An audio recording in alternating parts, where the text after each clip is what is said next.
Fearscape Media Network, exploring the unknown, one podcast at a time.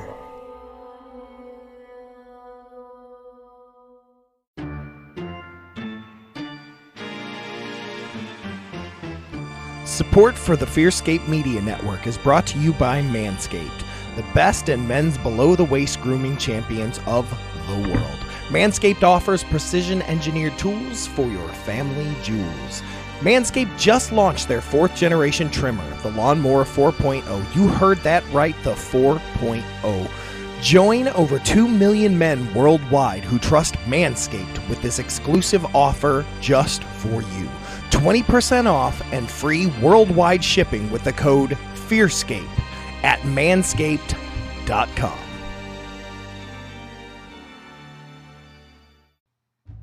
The SCP multiverse is under constant assault, and destruction can come at any moment. Therefore, having just one database is a folly the Foundation can no longer accept. Join Dr. Kevin Milgram and SCP-073, Cain, as they create an oral history of the SCP Foundation, in Memories of Cain, an SCP story, hosted by Daniel Doremus. For should the Foundation fall, the unkillable first murderer of man will live on. New episodes drop every second Wednesday of the month on the Fearscape Media Network. Visit fearscapemedia.com for more information.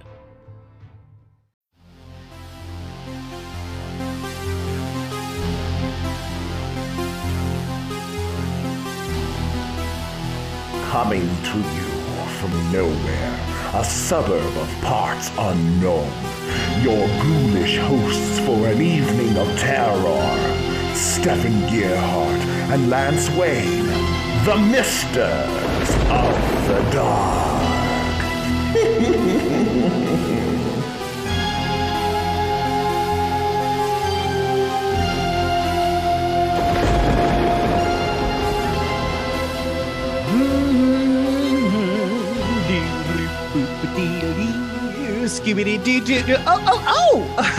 Good evening, dear friends, and welcome to a very special St. Valentine's Day edition of Misters of the Dark, the greatest horror podcast in the history of horror podcasting. As always, we're beaming directly to you from nowhere, a suburb of parts unknown, and I'm your headmister, Lord Stefan Gearhart. What the hell, And I'm your co-mister, the man with no name, Lance Wade. Stefan! What the hell is all this crap? Oh, you mean the porcelain hearts that are adorning our hallways on Valentine's Day? You mean the porcelain hearts? Of course I mean the porcelain hearts! Along with the naked cupids hanging from the ceiling and the champagne fountain! Well, I guess I could have overdone it a bit, but Lance, you don't understand. I don't understand.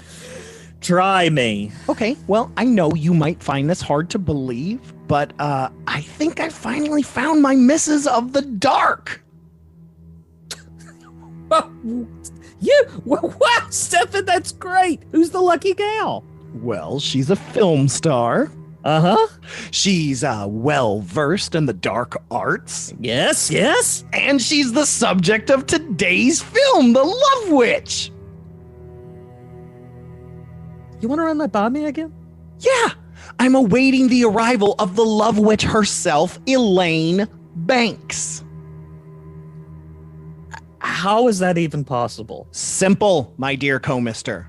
Through the use of potions, a little razzle-dazzle, and the postal service, I invited her to the dilapidated mansion for her sweet dark hand in marriage. Yeah, Stefan, you do know that what, it's too soon? Well, no, that it was just... What, just a schoolboy's crush? No, Stefan, that she's actually... You'll never see her. She's here! Sorry to bust your bubble, George A. Romeo, but that's actually Memories of Cain narrator Daniel Doremus. Come to discuss the film starring your betrothed.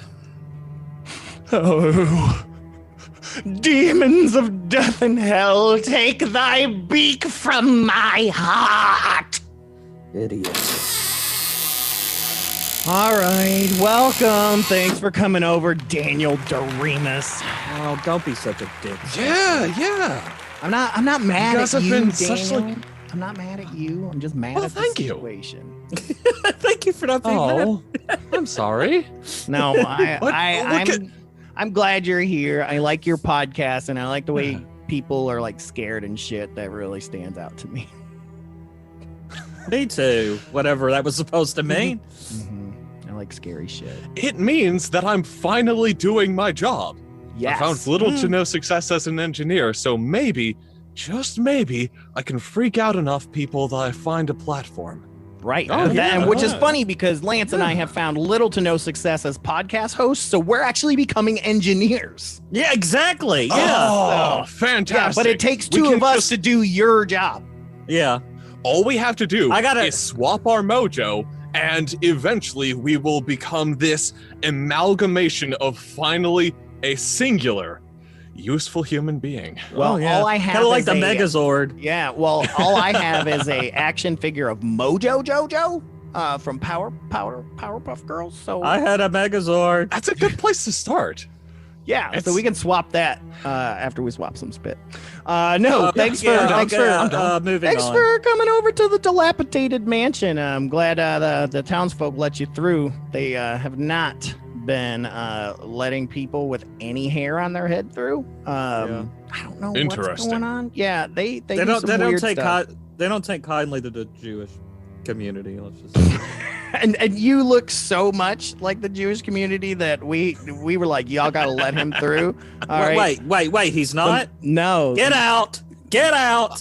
The man. Okay. Just because the I man own a has yarmulke. a Jew I do fro. actively own a yarmulke. Okay, then. Okay, come back. good in, enough? Come back in. Yeah, Okay, that's good enough. Okay, are we going to talk about this movie though? Yeah, but yeah. I mean, if we have to. yeah. I did notice that you guys decided to paint the outside of your little mansion purple. Really enjoying it. right. Really liking that touch. Surprise! It's actually human blood. It's Oh, just that the way makes the sense. light hits it. Yeah, it makes it look purple. That was totally Oh, Lance's shit. idea. I've been If you listening put to a lot of black Prince. light up to it, you're gonna see some writing.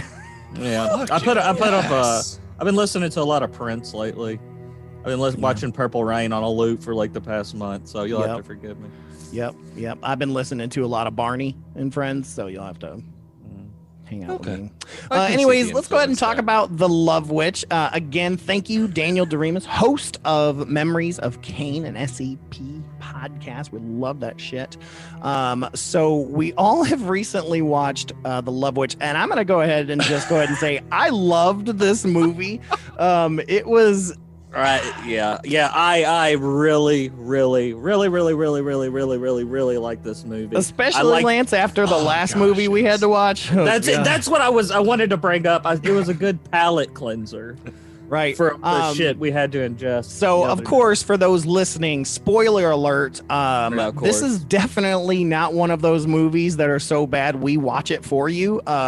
So if you're really, really wanting to follow along with us, I recommend stopping the podcast. We'll still be here, and then go watch The Love Witch on Amazon Yes. Prime and check it out, and then come back and follow along with us. Or if not, if you're one of those who likes to read the book first, listen to our audio book.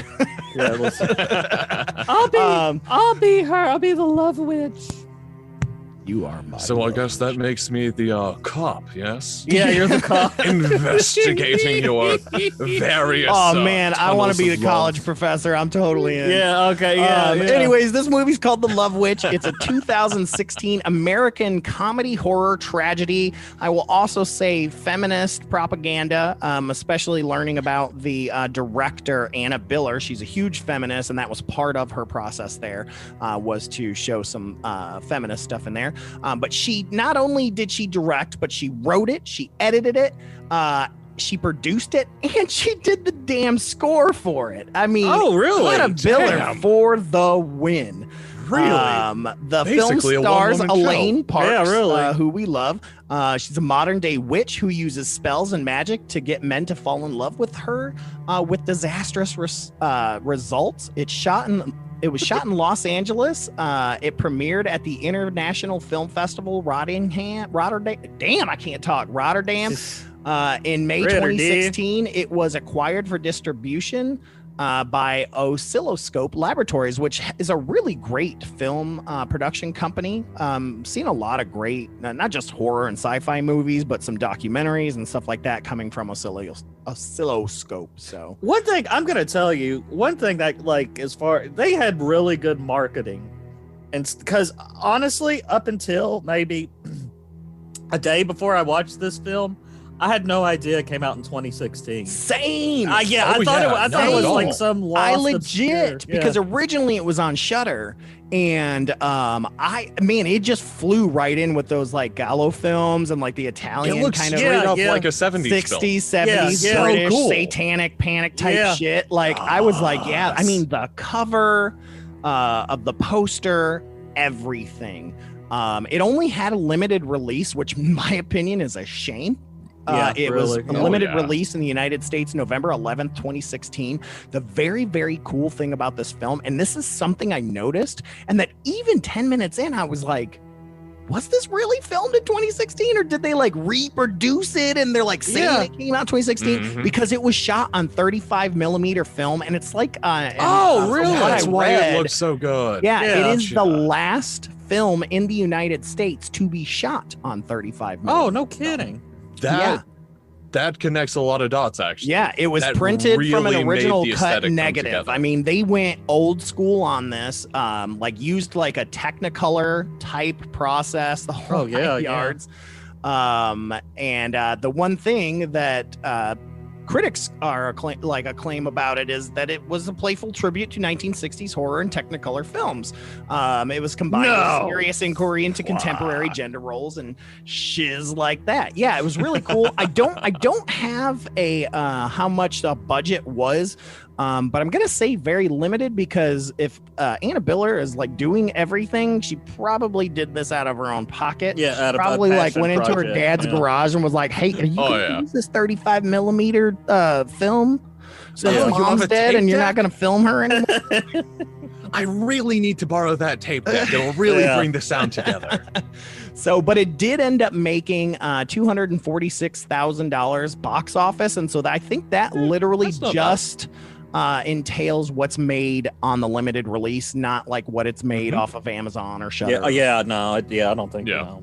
The movie was surprisingly longer than I thought it was going to be. Ended up being 2 hours, but shit, those old 60s, 70s movies were quite long like that. Well, and I don't know, man. It seemed like it breezed by real fast. I'm not saying that. I didn't mean it like that. It's just that when I saw it, when I saw it there, I saw, it's 2 hours. Wow, wasn't expecting that. So because most of these indie films tend to be like 80 minutes because they don't have a budget. So you can actually watch it for free on a streaming site called Vudu, which is how I watched it. Oh yeah, Vudu. We love Vudu. There were a bunch of ads. There were like 7 different ad breaks, each of which were like 2 minutes long.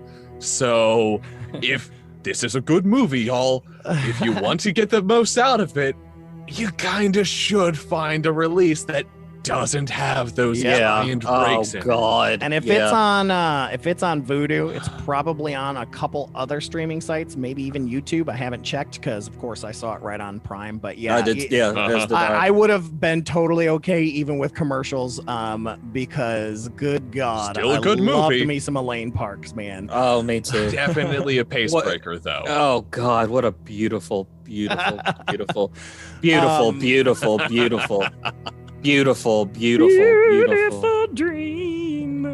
Oh God, that is my dream woman. I'm just sorry, Darcy the Mail Girl. I love you too. But...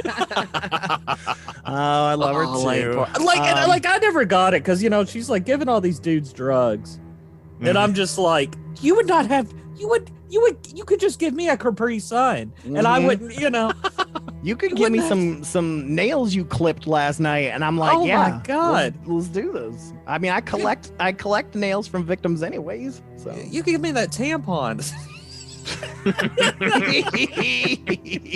Okay, we digress. Yeah, well, let's start. Like I said, immediately off the bat, the film quality, the music, the costumes, everything immediately off the bat strike the chord of legit 60s, 70s satanic witch type British Italian gothic horror, right? The film opens with Elaine. She's our witch. She's our main character.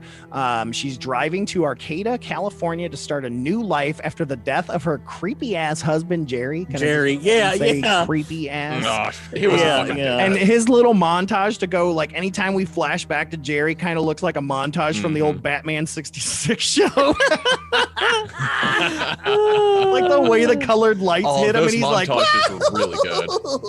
What an ugly dude. Like, right off the bat, I'm like, honey, you already didn't need Jerry. You could do better. Just come see the man. See the man with no name. And so or the Lord. Right. And so at this point, we know that more than likely Jerry's either been murdered or just died mysteriously, or the same thing. We're not really sure. But when she's there, she rents this amazing fucking apartment in a Victorian home owned by Elaine's mentor, Barbara.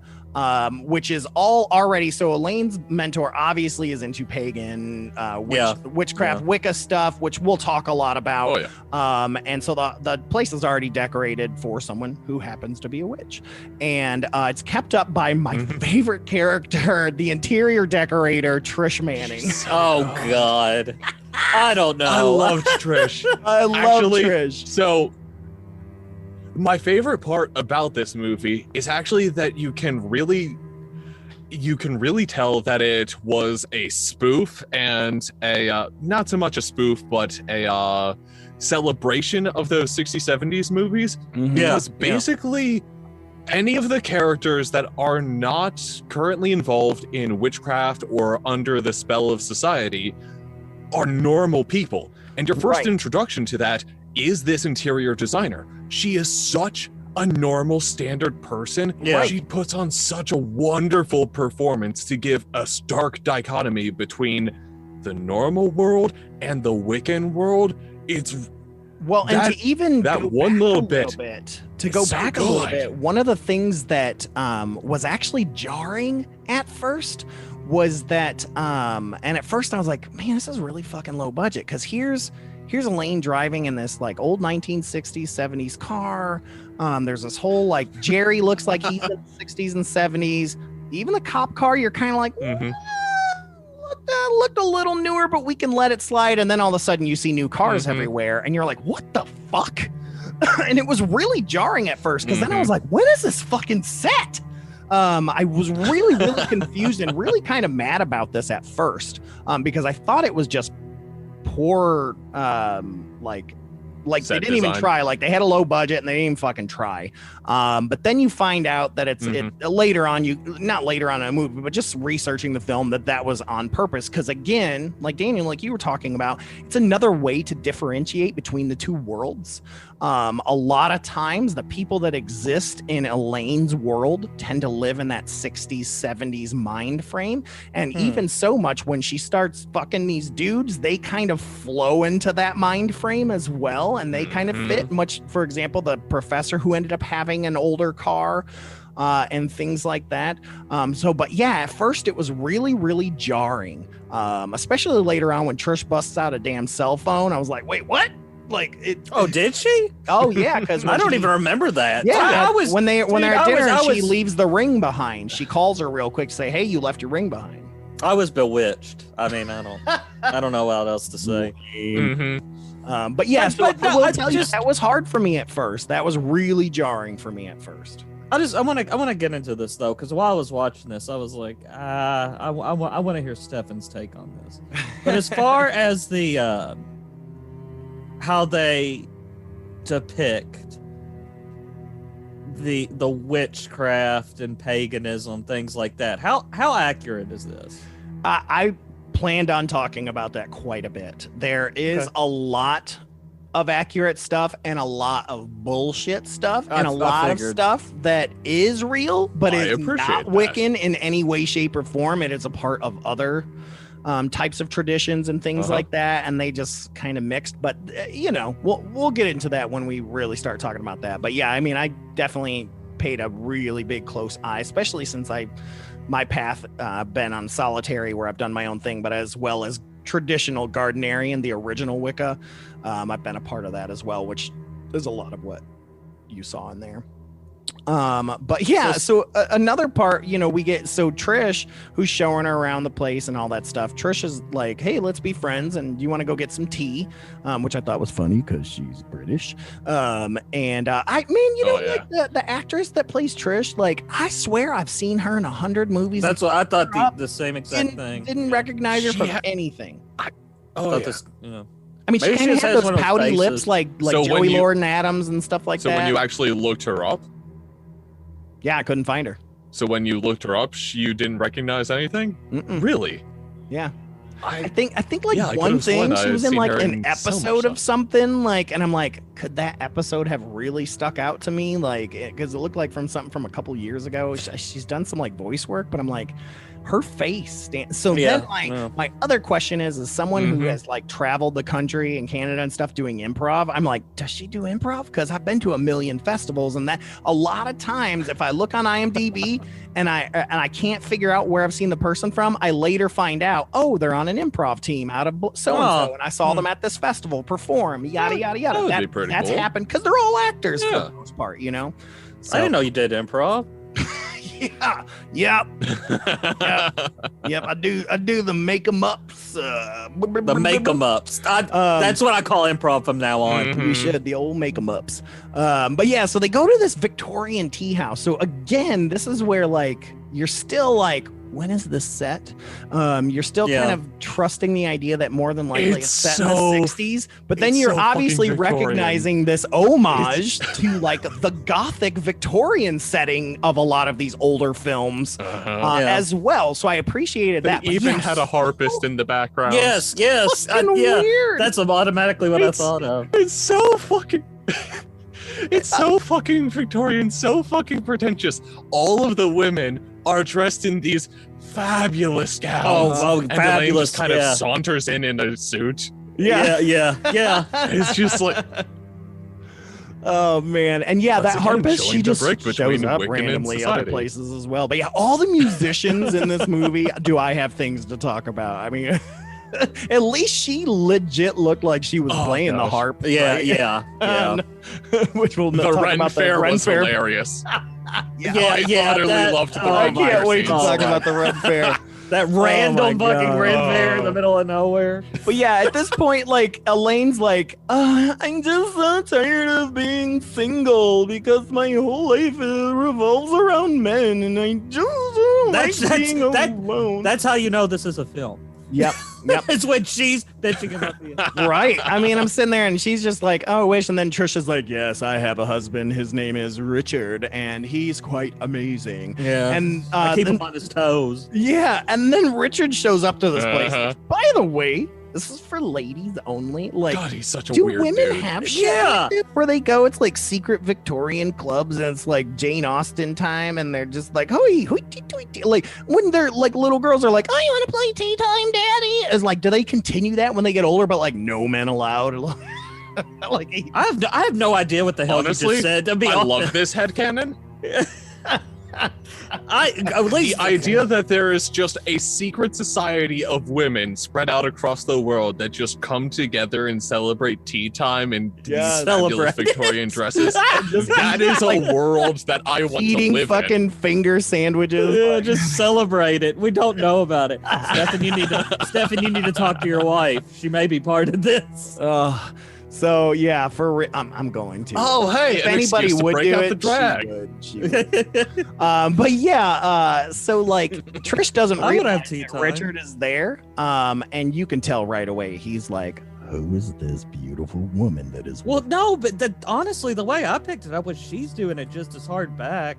And I'm thinking, for sure. Daniel said, this is a goofy 100%. looking dude. Oh yeah, I mean this is like goofy goober dude. Uberson, which, by the way, I feel like he also looks like the detective, but like more goobery. He was like, he was almost like the Bizarro. I thought they were the same person for a while. I started thinking that too. That I thought the guy who pulled over Elaine at the beginning. Right. So I'm glad you said that, because I thought at first that Jerry, the cop that pulled over Elaine, the detective later, and Richard were indeed the same person in like different makeup and stuff like shit like that. So I kept waiting for Richard to show up. I just kept waiting for Richard to show up. Like I kept thinking he was like going to be. I even thought he might be the fucking jester at the Ren Fair. I thought that was Jerry. I kept waiting for Jerry to show up. Like that'd be pretty good. What were you saying about the cop? Good.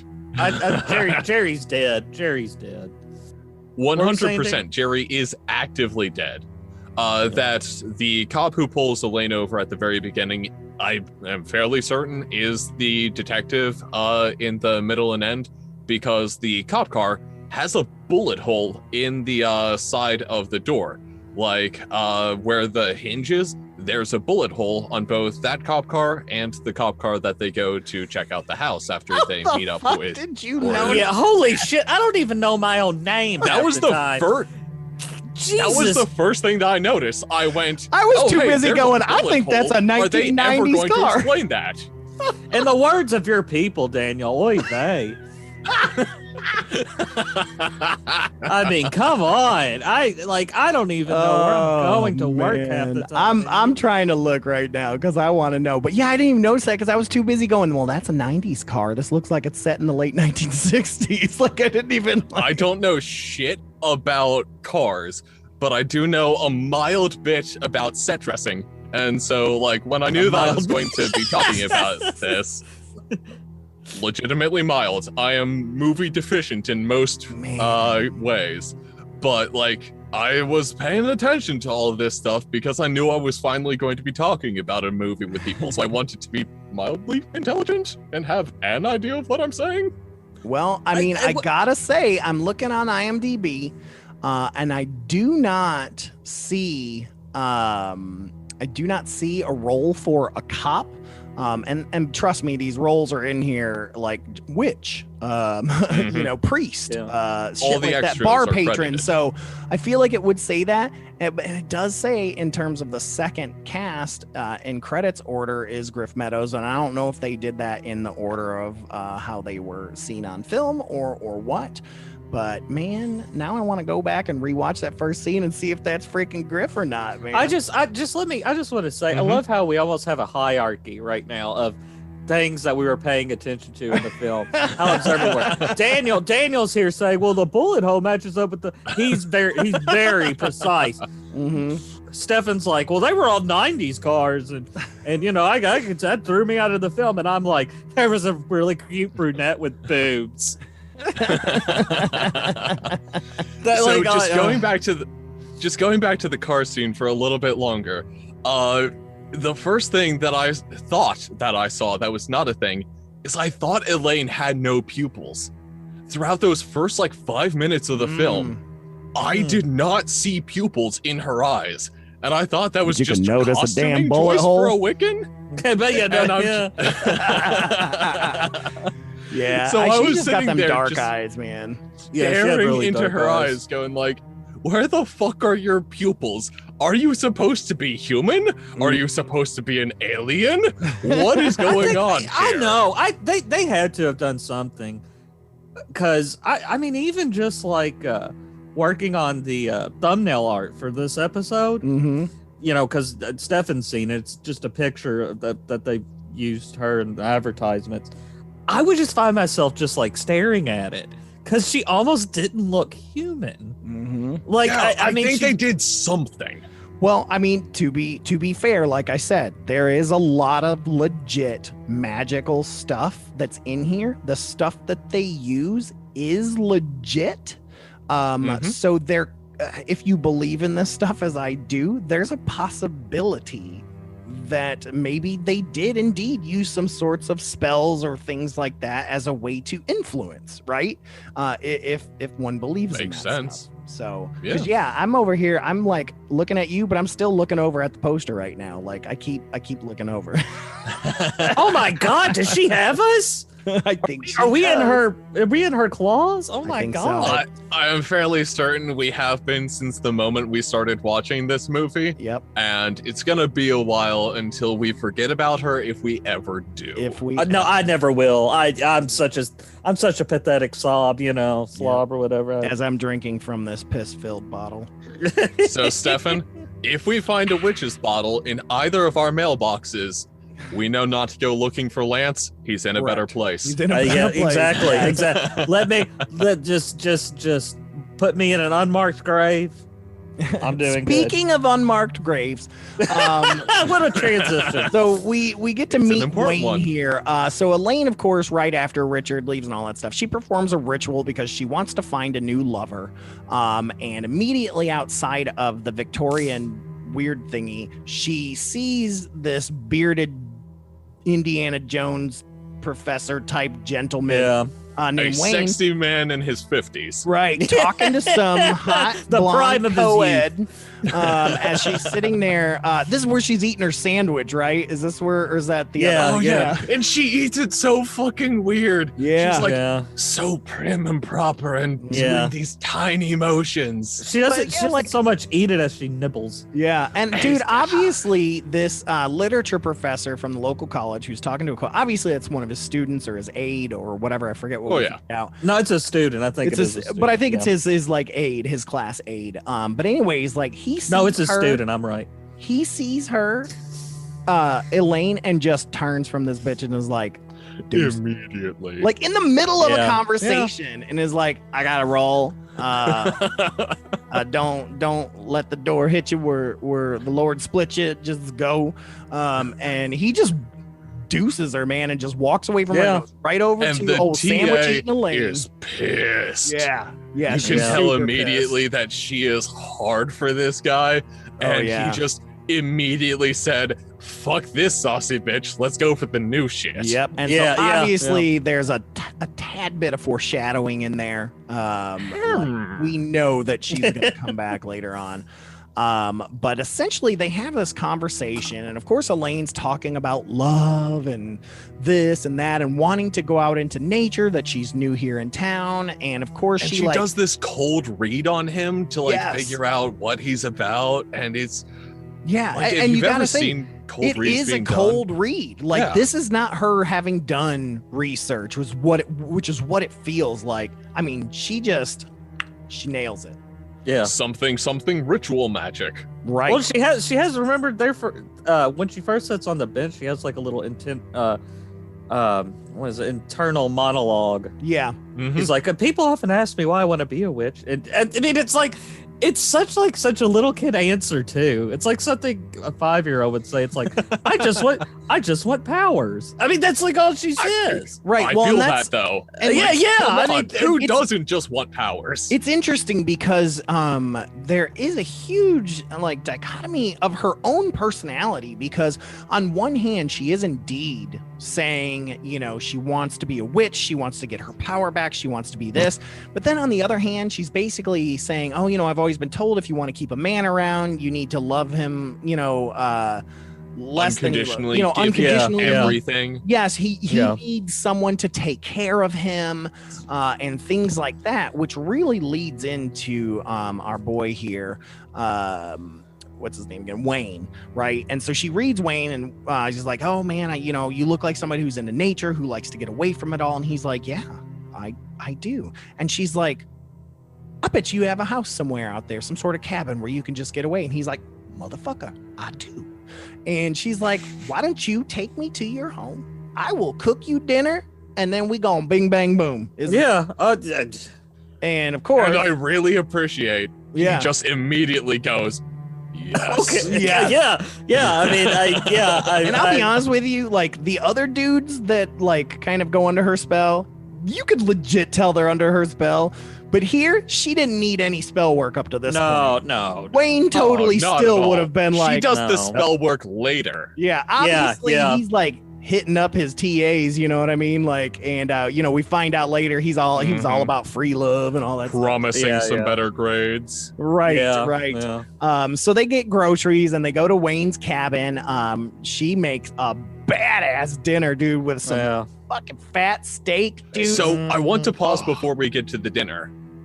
It's really funny because like directly after the inner monologue about giving men all the things that you want, she takes Wayne to his cabin and he says, let's make love in the car. Oh, like in the we were car. children." Yeah. Forgot about that. And she doesn't. Yeah, he does. And I'm just sitting there going like, wait, She- this is against your own immediate philosophy that we established not 10 minutes ago. Right, she totally What's your acts like a game here, prude at this girl? point. Like, she's not even letting him kiss her. Like, she's just like, I want to make you dinner. Let me make you dinner. And she hands over the flask, which is obviously bad fucking news. Yeah, bad. obviously. Especially when he hands it Bad back. juju. Like, I want to see you drink it all. I'm like, don't do it, dude.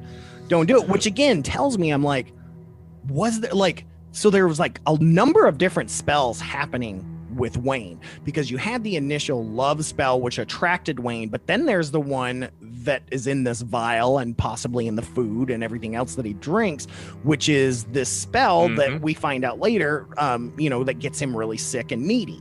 But before that though, like they finished the dinner and she's basically like, okay, we're done eating. I'd like you to fuck me now. Oh my God.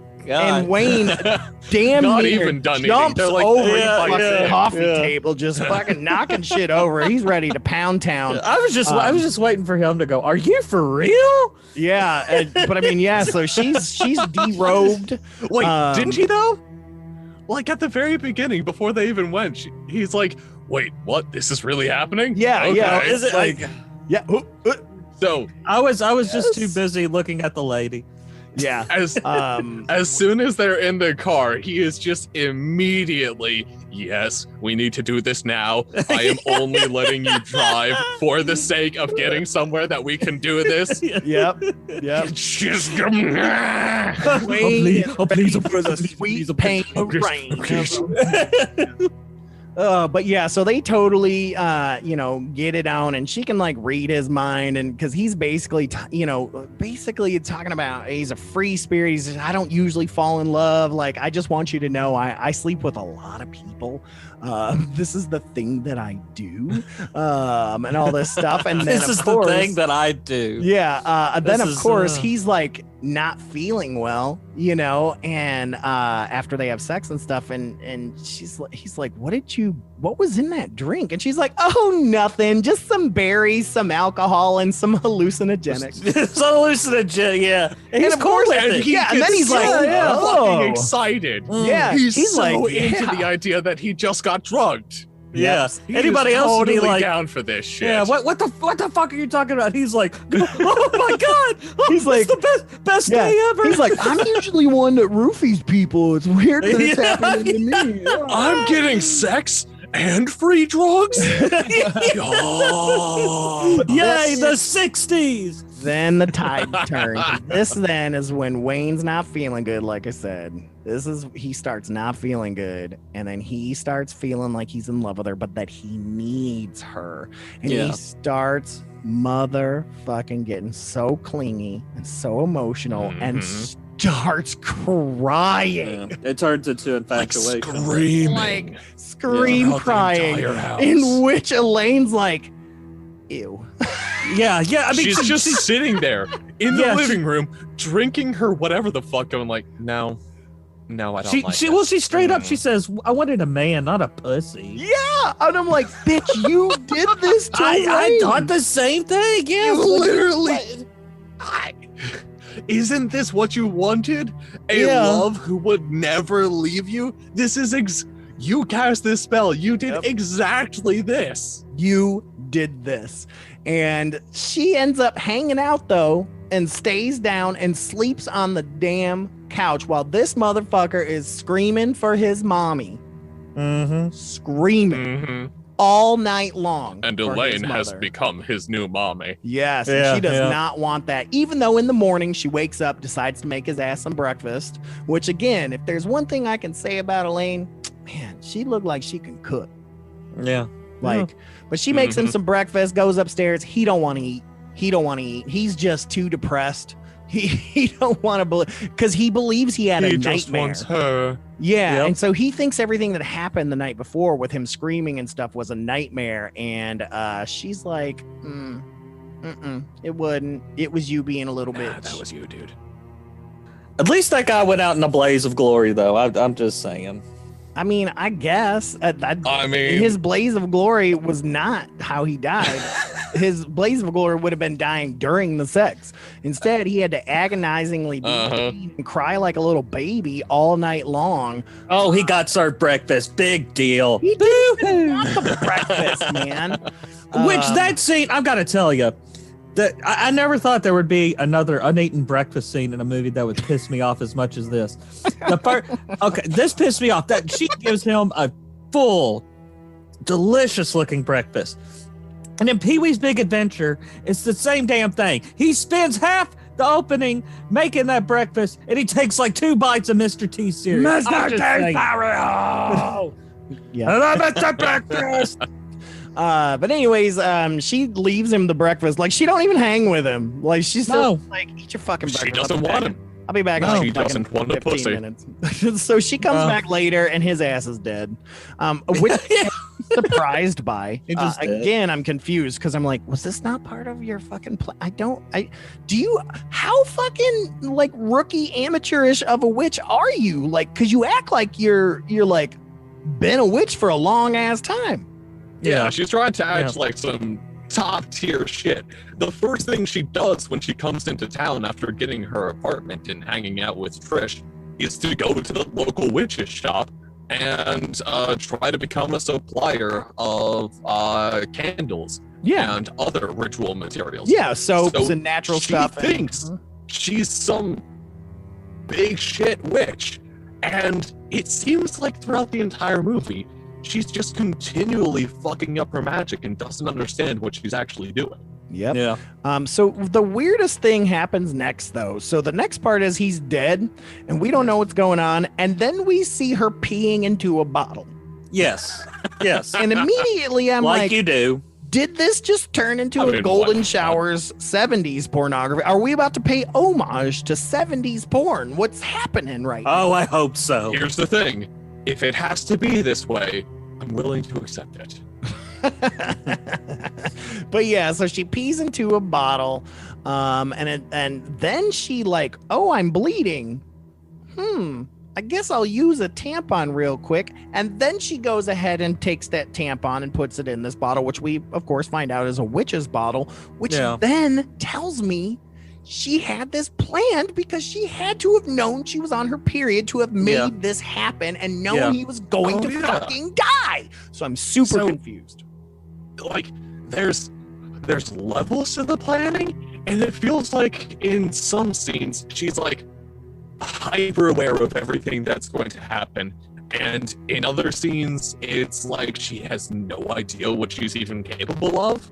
Right. So, I almost wondered if she was schizophrenic or like multiple personality type disorder, or if like Jerry was like in her brain, like, or something, is like what I kept thinking. It almost feels like when she is in emotional distress, she's much more competent than when she's in her, or reverse that. When she, after she has made the decision, no, fuck this guy, I don't give a damn, she seems much more competent than when she's all, oh, I love him so much, I need my love. It's this really weird jumping back and forth in her personality.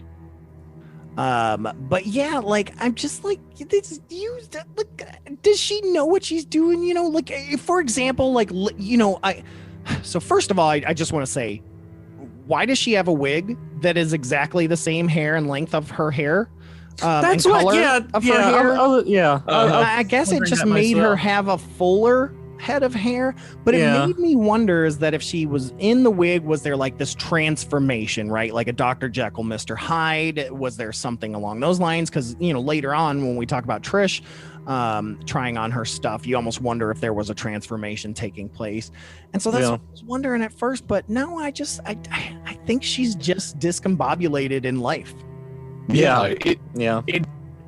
It's not stark enough to feel like they're trying to push this broken personality narrative. There's not enough of a difference, and we don't see her often enough without her wig on, so it's hard to really get a gauge. So it does really feel as though it's legitimately just emotional distress, and the wig is just like a part of her aesthetic that she feels like is necessary to be a witch or something. I guess because I don't know. Well, if you remember, it cuts back. It may have been. I can't remember if it was before she meets the teacher or the professor, or not. But you can hear. There's like she's hearing voices, and one of those voices is of her father. Yeah. So I forgot about that. Yes. So I mean, maybe the schizophrenic hits there that she's hearing. Well, I don't think it's. So I much took that as schizophrenic. just memory. Or just like you said, emotional trauma manifesting itself that way. Yeah, and I mean it's just weird because at parts it seems like she has a clear understanding of what she wants, and then once she sort of gets it, she's like, and I guess that's where some of the problem for me happens, is that I'm, you're, as a viewer, she's the eyes in which we perceive the world. And so like you kind of pull for her, you want her to be this strong person, especially after what happened with Jerry. And then when we have these moments of weakness that goes against this whole feminist idea, which is where I really want to kind of spin that idea back again, is that there's this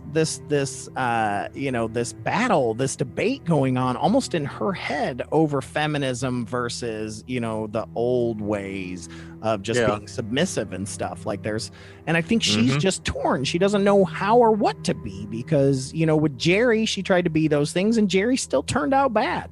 So, and now here she is with Wayne trying to do it the other way, and it turned out bad. Like he became the exact opposite of Jerry. Yeah, and I don't know. I kind of like that. I kind of got it as, and I mean, there's those people that they're just addicted to love. Yeah, might as well face it. but that's a little anyway. But I mean, that's honestly what I really take away from her. I don't think she knows what she really wants in the end. And she's trying to force these men through magic to feel that way. And we really see a lot of that with Detective Griff, even his own struggle with it, which is really interesting because she keeps picking these guys that don't want to be in a relationship. I mean, well, I don't know, because she doesn't use magic with the detective. Right, but I'm just saying, like, you see that though, like you see that happen, like him talking about. I mean, again, she wants these emotionally vacant guys, like, she's expecting, again, she's falling in love with what she's seeing and what the magic is giving her, because it's what she thinks she wants, right? And then she's finding out it's not what she wants. If this were not a horror film, I think if this were a rom-com, she would have ended up with someone, that didn't fit the bill, right? That actually fulfills her. Correct. Yes. Yeah. But speaking of which is the next one, because Trish decides she's got to go to a couch convention or a furniture convention, wherever the hell she's going. And I just don't know how Richard is going to take. Oh, wait, she's British. I don't know how Richard is going to take. Pursy lips. And are you all right? And of course, Elaine's like, I'll make sure he's okay.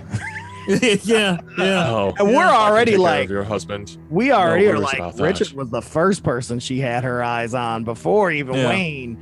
And but at the same time, I'm like, at this point, I'm still with Elaine. Like, I'm still like supporting her, and I'm like, oh, she just has made some mistakes, blah blah blah blah blah. But now she's about to fuck over her best friend.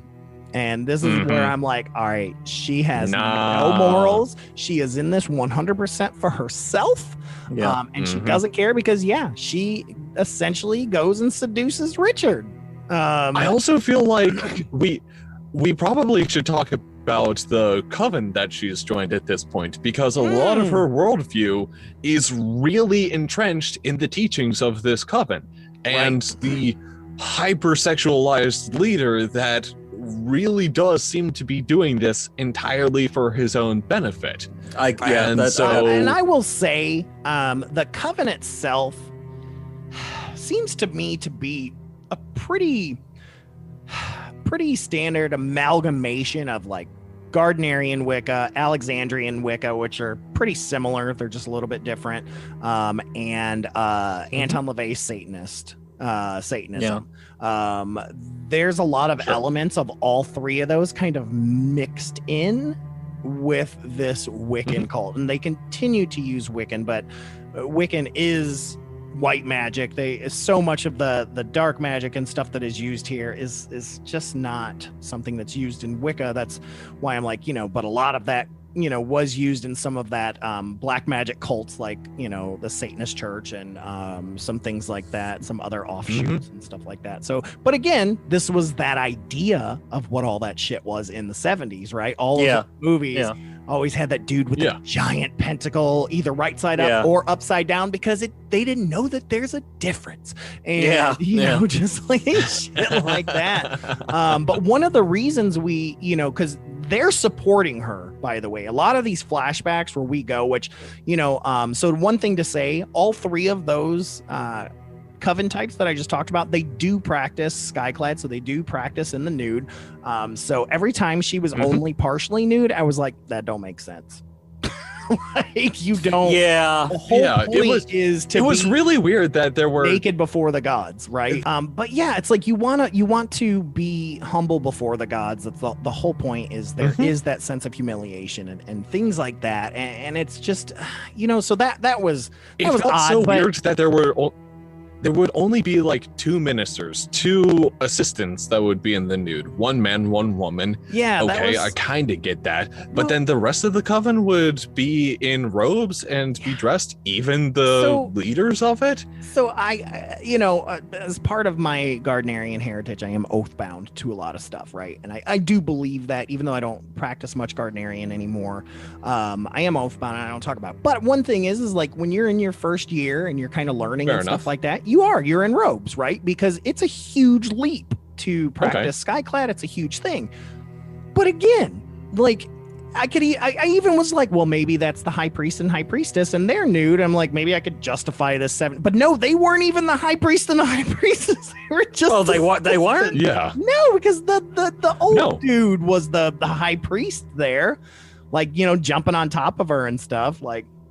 And so I never understood if he was a healthy male role model or not, because I don't think he was. I saw this. I thought he was taking advantage. Portrayed as unhealthy.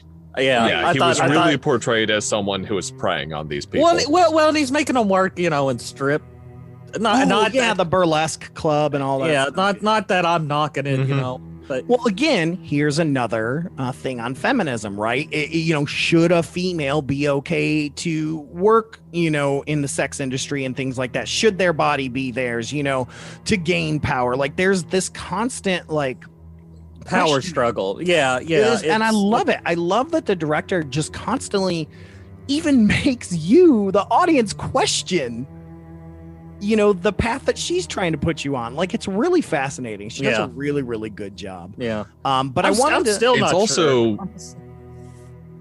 was also really cool that the sexuality of the Wiccan Coven and the sexuality of the secular citizens was pretty much equally explored. Yeah. Because we got to see the various rites of the Coven, and then we got several scenes in this burlesque club showing like the ways in which secular life and Wiccan life do overlap. Right. There's and especially an extraordinary difference in human experience. Look how men are weak and bad at the same time is also on the table. During that burlesque club scene, don't forget we also meet Moon and Star, the almost twin blonde girls. The Gemini. They represent the Geminis. Which is to say something which Gemini's a whole. Two sides. Two sides, which is what we've been saying has been this underlying underlying theme through this whole thing is that there are two sides to every massive issue, especially this issue of witchcraft and feminism and love and things like that. But I wanted to say real quick, because one thing to move on to Richard here, one thing we didn't mention is that the reason she decided she was going to screw over her friend Trish and go with Richard is because how obsessive Wayne was. And she thought that since Richard is married, he would not obsess over her, even though she creates a love spell for him to fall in love with her. Like, here she is again, not understanding that it's going to make him not be in love with Trish. Yeah. And he, of course... The other interesting thing is that, like, the leader of the coven, I forget if it's here or when she's going after the detective, like, could smell the love magic on her and actively tells her, I don't think you're ready for that. Right, so, but then later on assists her in doing it. It's really strange. It's really interesting. But yeah, so like they're together hanging out, and she serves him a concoction just like she did Wayne, and seduces him with a dance, which thank you. They end up having sex, and no surprise, but Richard becomes obsessed with Elaine, causing her to be like, I don't want this. This isn't what I want. See, I have my own theories about how she picked these certain men. All right. Because I believe the professor, I believe with the professor, I believe she was really just saying, this is somebody I want. I could see, because if this movie, if it's shown us one thing, she doesn't make the best decisions. She doesn't. she's very impulsive. Yes. Yeah. And I do believe with the professor, she was just like, okay, I'm in this new town. This is the person I see myself with. I'm right, because she immediately assumed, hey, this is who the love spell brought me. Yes. But after she's a little disheartened, I can't say that word. Disheartened. Yes, by that experience, she's like, well, I just want a boy toy. I'm just gonna have some fun. And then that's Richard. Right, that's why she wanted Richard. Yeah, she thought that he would. She just. I mean, there's even the part where they name drop the film. Yeah, she goes, "I'm the love witch." Well, baby. and that's also what the name of her little company is, where she makes her little concoctions and voodoo dolls and soaps and stuff like that. It says the Love Witch. And but I think with the detective, that was natural. Yeah.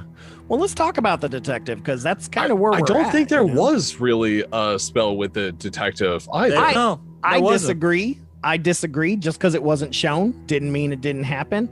I don't think there was. Because I think at this point, it is reasonable to assume that all the men attracted to her were attracted by a love spell. Well, but at the same time, with the I want to say that, don't forget, at this point, the coven is helping her, and there is a massive spell that takes place in ritual, and I think this is the one that goes to Griff. This is my opinion, because it's post Richard, right? Because at this point, this is where the teacher's assistant goes to the cops and says, oh, I don't know where my professor is. They look into it, they find the witch bottle, they find dead Griff, all that stuff, they go, they find out it's a witch bottle, so they go to the witch store, they find out Elaine sells it, yada yada yada. Griff goes to interrogate Elaine, and almost fucking immediately falls in love with her. Yeah. And I think that this is part of because there's different types of magic. So what we've seen so far were concoctions, we've seen herbs, we've seen some different things like that. But this form of magic gets into some candle magic and gets into figurine magic and stuff like that, which becomes ethereal, which means that he doesn't have to touch anything to be affected. So the universe is essentially performing the spell that you've created. These are inactive spells, if that makes sense. Like, you don't physically have to do anything, you just light the candle, passive, give the intent, and it does it. And that's what I think that whole ritual was about. was her finally finding real love, things like that. Because yeah, I mean, he just goes so quick, and you know, like he just falls in love way too quick. It was honestly hilariously quick. I laughed my ass off during that entire scene. Yes, it was pretty good. I mean, they're Elaine's already horseback riding. Yeah, Elaine's even lying. Like Elaine even lies and everything, and the dude's just like, "It's okay. I think I'm falling in love with you. It's fine." Yeah. And it's like, obvious that he knows she's lying. Yes. Yeah. Oh, and so Elaine right away is like, "Well, I'm in love with you. I'm in love with you." And you know that she thinks this is the man of her dreams, especially because it was foretold in that tarot card reading she did earlier. And she'd always told herself that if the Knight of Wands shows up in a reading, that would be the person she would be with. Here's the Knight of Wands, right? He shows up. And so she thinks, though, we remember the last card is the Three of Hearts, or the Three of Chalices, which in the tarot deck essentially usually is a breakup, like it's an end of love, like that's usually what that card represents. And interesting. So he's like, let's spend the day together tomorrow. She's like, fuck yeah, let's do it. She's like, oh, once again, the cold reading. She's just like, you love animals, don't you? And he's like, yes, I do. I love animals. In fact, my friend happens to have some horses. And so they go fucking horseback riding, and apparently they decided to be twinsies, and they fucking wore the exact same fucking outfit, a button-up white shirt, khaki pants. Oh, but it leads up to the best. Yes, it leads to the pop-up Renaissance Festival. But before we get to the pop-up Renaissance Festival, I want to talk about how that fucking horse was not having that scene. Oh God, no! Because obviously that horse so is the type angry. of horse that was trained simply off of treats, and every time a hand went near that horse, he's like, "Are we fucking eating? We eat?" And like, I'm like, they're like, "Fuck it, that scene works fine. I only have so much of my dad's fucking 35 millimeters, so we're just gonna let fucking Milky White handle this. It's fine." But yeah, so they go. I did kind of love that horse. Oh, me too. But yeah, they It hear spoke this to me. music, and immediately I go to Ren fairs all the time. I'm like, well, that sounds like fucking Renaissance fair music. And there just happens to be a fucking pop-up Ren fair with all her friends. With all her friends at his friend's property. We forget that this is his friend's property. But yeah, it's something collusion. Yeah, and it's literally just the folks from her coven, just essentially playing dress up is what they're doing. Yeah, and obviously playing their instruments. Very clearly. I laughed so fucking hard because they show the minstrels, two of them have flutes, and that's all the music you hear. Yet the guy with the lute still playing. Still playing a lute, not a goddamn lute in the song. I was trying to find phony. it in the song, and I was just like, "Oh, this is good." Oh, and it was moments like these that I'm like, was this intentional? Is she making is she intentional? You know, this is where, or did she just not notice? She's like, oh fuck, I forgot to put a goddamn lute in this song because she wrote the music, so right? Fucking and she's funny, like, I just don't have time. I got a deadline. I got shit to do. You know, I gotta admit, this entire scene, I thought it was straight up just riffing on 60s films. Yes, making fun of Rennies, like for sure. I thought it was just straight up, you know. And the jester was so weird to me. Like again, me too. I thought the fucking jester was gonna be Jerry. Like I really did, because he kind of had scraggly hair. That would have been perfect. But yeah, like so they're there, and Griff is just like all of a sudden in love, and I don't remember at what point, but like, I know for at some one point, reason, like they were like, this jock-ass motherfucker is like totally down for this Ren fair. Yeah, he is just so fucking into it. And I think this was the night before, I can't remember, but where we have that scene where it's their minds, they're just like speaking via their minds, not to each other, but just thinking.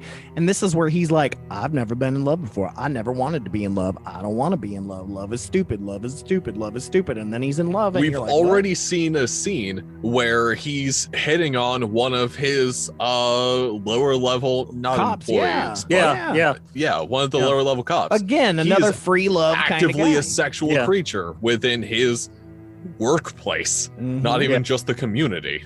Right. And even when he's with her, he's saying that, though his body language is saying. So that's what made me think, was this a memory? Is this something he had said and he's just laughing at himself for ever thinking that? I don't know, because, yeah, like I said, this next day, there's no way that he's just genuinely in love. This is why I'm saying it's got to be a spell, because just like you said, here's this jock of a guy who is like, oh, neat, a Renaissance fair. Yes, let's. Yeah. And I also appreciate how bad the acting at the Ren Fair was, because this movie has shown that whenever the director wants to get a good performance out of the actors and have them be like real legitimate people, you get that performance. And these Ren Fair actors are so bad.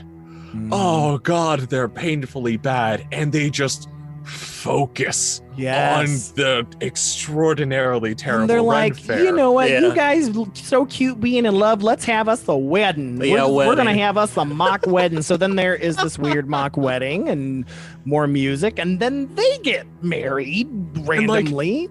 They get undressed. They get undressed. The undressing scene. Yes. It's like so good about that.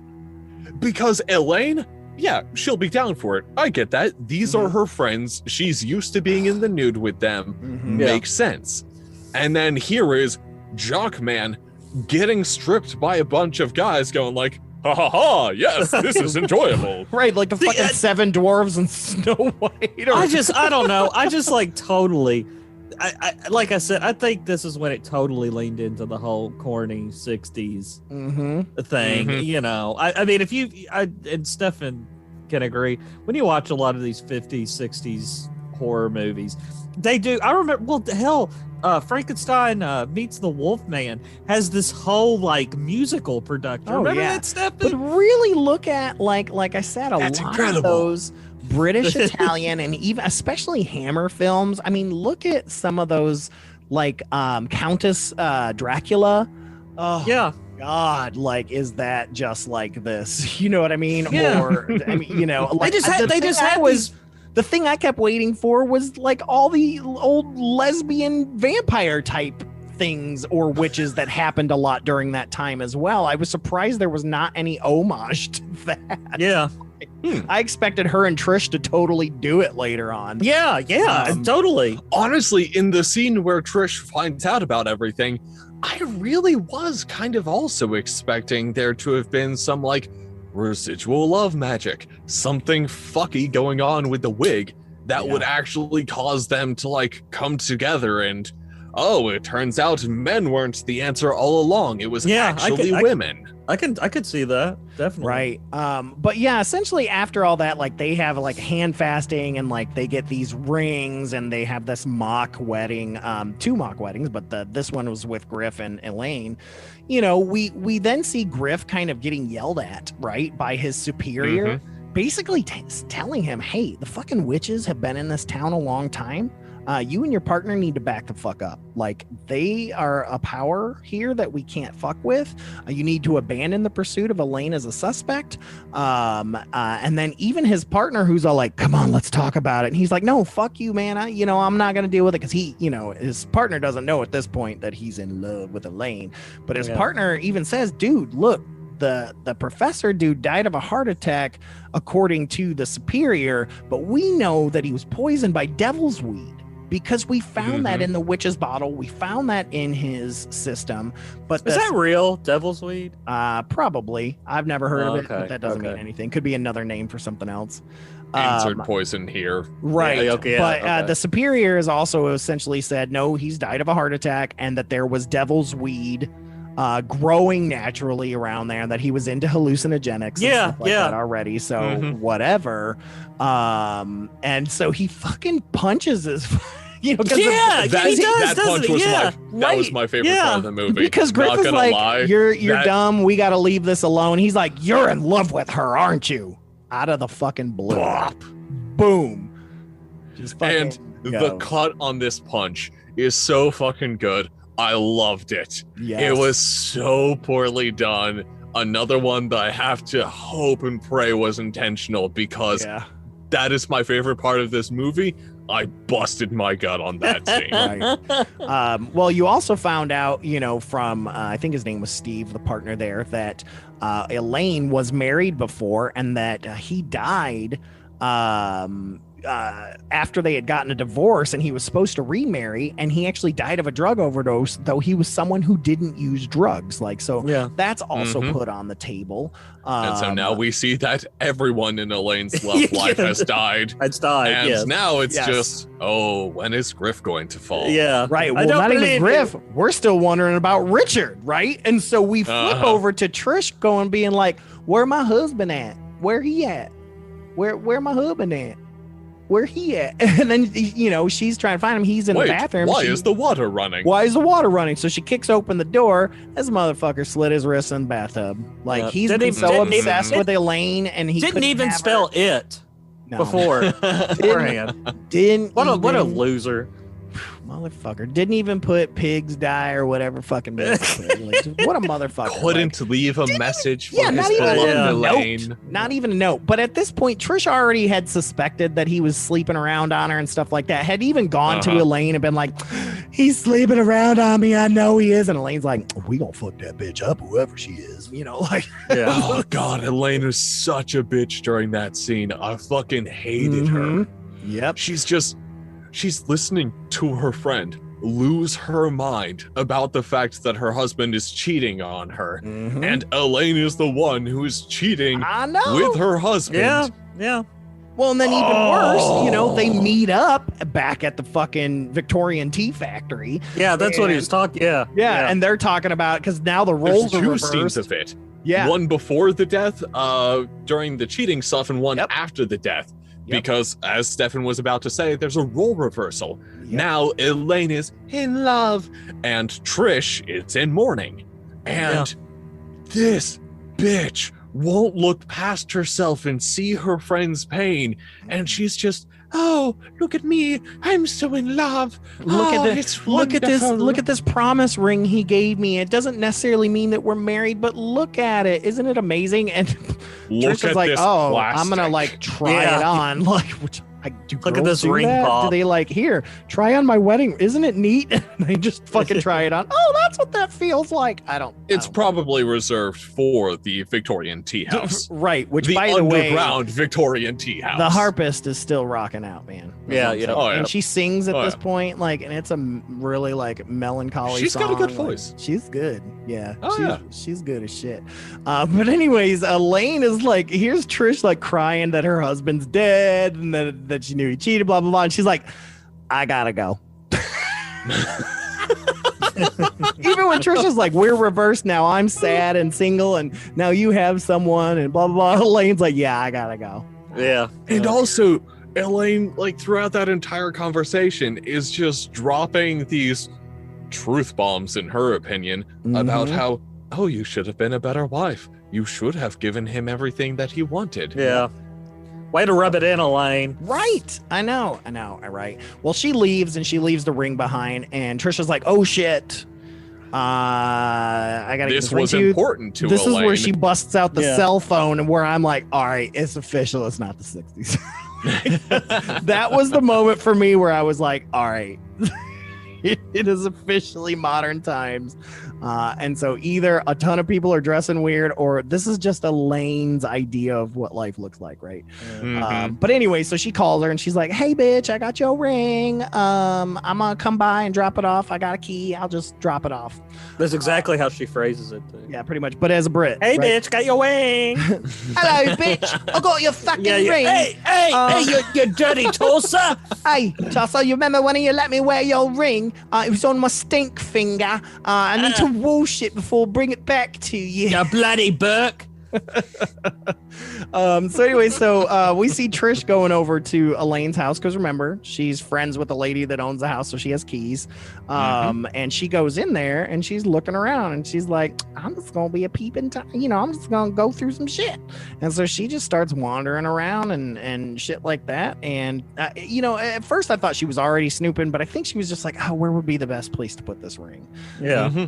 Goes into Elaine's bedroom. I saw that entire scene as, I need to find a good place to find this ring. And also, well, since my viewpoint didn't work out, Right. let's see how Elaine lives, and let's see if I can actually learn anything from her. And I did think that too, especially so we get there. She sits down at the vanity, right? And she's like, oh, you know what? Yeah, I'm going to try on this lipstick.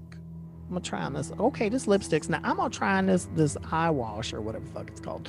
Eyeshadow. Oh, sorry, guy liner. And then she's like, ooh, I'm gonna put on this wig. And so she puts on her wig, which by the way means Elaine's not wearing her wig at the time. Which was also interesting, or she just, I think there's a scene where she has two. Multiple? I'm not entirely certain. I mean, there was one point I thought I saw she had a blonde wig, and I kept waiting for her to be blonde at some point, but I kind of remember that too. Her having a blonde. I never saw that. It's maybe on the cutting room floor. But anyway, so next thing you know, this bitch like opens the drawer and finds panties and lingerie, and I'm like, are we about to see Trish in her skivvies? And we do. Her knickers? In her knickers. And we do. And this is again where I was like, oh shit, she's gonna transform into a fucking sex witch. Like, this is what's going to happen. Getting ready for that. Right. I'm like, she's got magic in her lipstick, she's got magic in her fucking eye wash or whatever the fuck it is, and she's got, all this shit. But no, Trisha's just like Daniel said, just trying to experience what it's like to be a little more, trying to evoke her. Right, trying to evoke her to be a little more sex positive and like herself, because she's cute and she definitely looked banging in that makeup.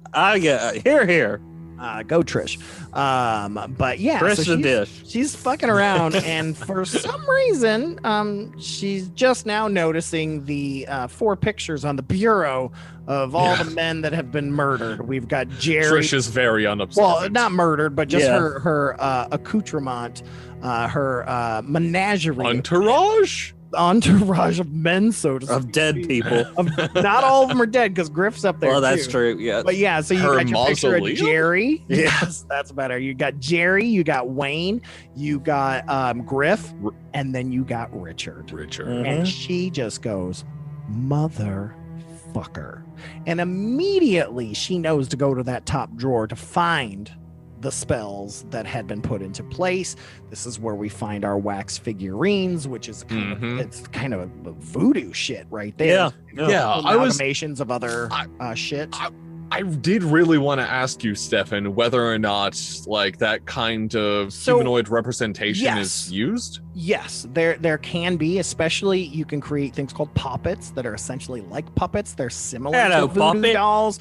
It's essentially a representation, whether it be of the god or goddess or of the person or yourself or things like that. Yes, wax figurines. There are a lot of candle magics that'll use a figure of a male that's a candle, so that I want to use love magic. I want to find a man, right? That shit happens. So yes, for the most part, yes, some of that is there. I also noticed that. You ever use that on a man, Stefan? Yes, his name is Lancewell. Oh, don't know him. Full name. It's full name. But yeah, definitely very interesting spell work. I saw what looked like to me to be Theban, which is like, an old school kind of witches alphabet that a lot of old guard or Alexandrians and some of those old school like to use, or Thelemic, which was very Aleister Crowley type stuff, Golden Dawn, OTO, stuff like that, which of course also is another bit. So when I was saying there were others like Anton LaVey's, that's what I was trying to think of. It was like Crowley stuff, the OTO and Golden Dawn. There's a lot of that mixed in as well. But yeah, so she sees that, she opens it up, and she's like, what the fuck? Like she's only kind of like, she still loves her friend, so she's still like, can't be Elaine can't be it. And then she opens up the package, in which she finds a card with a picture with the two of them together, in which Richard says, oh, thank you for the happy birthday, I love you so fucking much. And Trish loses her fucking mind. Oh yeah, I am cheering for Trish throughout the rest of this scene. I'm so fucking ready for what happens next. I don't know. Elaine's already But Elaine comes in and sees her and is like, oh heart. shit, and grabs a fucking dagger. And fucking Trisha's like, Pink, get that shit out my face, bitch. Like, and Elaine's like, oh, what are you doing? I know, it's not much of a tussle, is it? Like, I'm like, no, not at all. Doing, you're like this fucking badass, and you're letting Trish just like fucking annihilate you, like, so throws her to the bed, like, and this is where I'm like, oh, they're gonna fuck now. This is where I'm like, oh, lesbian vampires, it's happening. Like, this is oh baby. Like, but no, it doesn't happen. She's just like, you fucking bitch. Like, Trish just fucks her up, dude. Like, it was fucking amazing. It's and really interesting. Like, this does show that, like, Elaine went into witchcraft seemingly because it's a pseudo indirect method of dealing with her problems. My read of that scene is that she really doesn't like direct confrontation, which is why she couldn't really talk to her original husband. Right. I forget his name. Jerry. And Jerry. Yeah. And so because of that desire to not really attack other people, she wants to go through magical means. She wants powers. She doesn't want to use what she already has. Yeah. So that makes a lot of sense, honestly. It felt like really good characterization to have Elaine think about murdering her and also really not be able to. Yeah. Well, regardless, Trish takes the spell shit with her and fucking runs off, and obviously she gives it to Griff, you know, because and we go back like to seeing more of the coven stuff, and I'm like, is this a separate ritual? Are they continuing the ritual? What's happening? But obviously they're putting home this love spell with Griff, but we see Griff back at the burlesque bar, and I would like to just jump back to the coven bit for a moment, because we see a very old man who can't even squat down properly or kneel down, just completely in the buff, and he is having the time of his fucking life. Old man. You go, old man. Cock and balls and everything. Speaking of old man, like, once we're at the bar, we've got the bartender, which, by the way, for a minute there, I thought was the dude from fucking Green Acres, like, so much that I had to fucking look him up. Oh my was God. not. Dude's not been in fucking anything. I mean, he's had like bit roles here or there, so he was nobody. But yeah, so there he's talking about like, yeah, we got these two new dancers, Moon and Star. Even the waitress is like, they're not even fucking dancing. What the fuck are they doing? And they're not, like, they're doing the weirdest fucking thing. Because you remember early on, you know, the high priest was telling the girls, hey, you need to learn how to dance and how to seduce men and blah blah blah. So obviously this is them learning how to seduce, and these fucking like businessmen are like fucking just throwing money at the fucking Doublemint twins up there. Oh, it's ridiculous, man. But anyways, like, Elaine arrives at the bar, and that's when Griff confronts her, and he's like, you know, the DNA came back, you know, this is like everything connects you to Wayne's murder, and even like convinces her, yeah, you even helped make Richard commit suicide, right? And that Elaine then says that this is just how she came throughout life. Her being a witch and doing magic isn't a fucking crime. You know, they don't burn witches at the stake anymore. And all I did was magic. If they fucking died, that's their own problem. I didn't fucking stab anybody, right? Like, she just says that. And, you know, Griff is like, well, you know, you're going to have to go to jail for the crimes you committed. So like, trespassing or something along those lines. Some sort of like mundane fucking crime is basically what he's saying is, hey, you're still going to pay the price. It may not be as much, but it's going to be for something else. Since, you know, you can't set a bitch on fire anymore. And that even if they weren't murdered, you know, you still have crimes that you committed. And then our dude, who we haven't talked about, who is basically at the basically lives at the fucking burlesque bar. Is just basically like, I don't like witches. He is a Moe Steiner lifer. Yeah. Like, he doesn't a witch fit. racist. Yeah, a witch racist. Exactly. Like from the get-go, he's like, I don't like witches. Because, you know, this is the part where I was like, this fucking escalated quickly because they all start fucking ganging on her. Yeah. Right. That's Yeah. So, like the witch. so that's what happened. Yeah. So your dude is like, burn the witch. Like, because, and then everyone's like, oh, we're burning witches now. Oh, wait, let's rape her too. Yeah, let's rape her. Oh my Let's burn God. witches. Like you just see pants coming off and you're like, she is yeah. hot. And oh so my I don't know God. if this is some sort of fucking take on the sex magic that was happening on the stage with the fucking Doublemint twins, if it had an adverse effect that it caused these fucking dudes to want to just beat the shit out of this girl and fucking rape her. Or if it's just like a commentary on sheeple culture or something. I guess. But there's I a- expected Griff to just let this happen. But no, all of a sudden Griff is the savior and Griff saves her. So I'm like, I'm confused, Griff. What do you do? Because then I did he grabs her, and I did expect Griff to save her because, like, he is a cop. He's Right. there in the capacity of a cop. And But like, my point is you that do want I expected him to save her, but take her to jail. He does not. He takes her yes, to that her is- apartment. That's because he's not. Griff deserves he's everything that happens to him. He's not two-dimensional. Stefan.